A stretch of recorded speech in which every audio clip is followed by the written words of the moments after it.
Prime Minister wa Uganda Right Honorable Robin Anabanja niwe yabaryo mugenyi mukuru kandi yasima abaserukare ahabwa kwatanisa n'abantu ba burijo.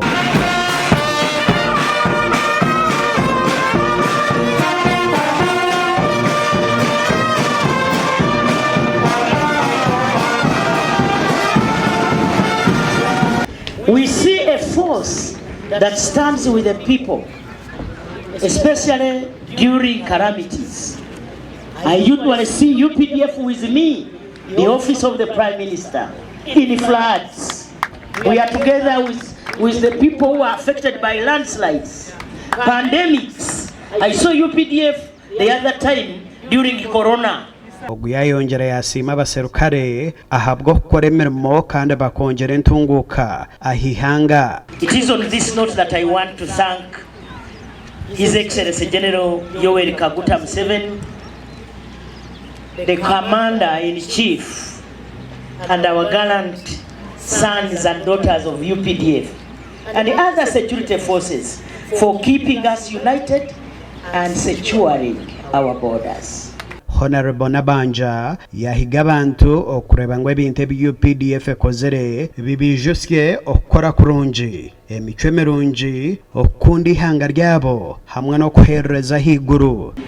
These activities in Kisoro and across the Chigezi sub-region, let us remember the values as advised by His Excellency General Yoweri Kaguta Museveni, which have brought us this far.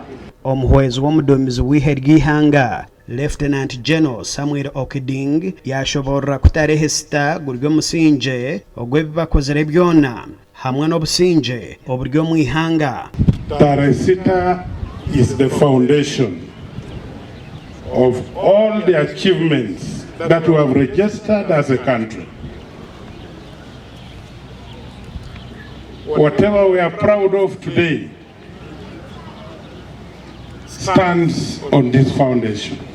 Oguyahamya ko businje n'entunguka ereserwa abaserukare ba Uganda nahabwa echo bine kuburinda kurungi. All of us here are aware there is a steady growth and development in all parts of Uganda.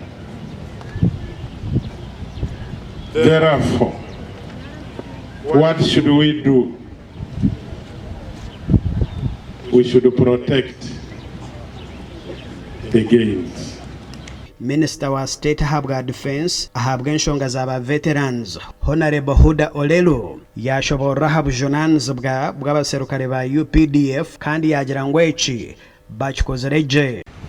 UPDF remains committed to serving Ugandans, promoting peace and driving socio-economic transformation.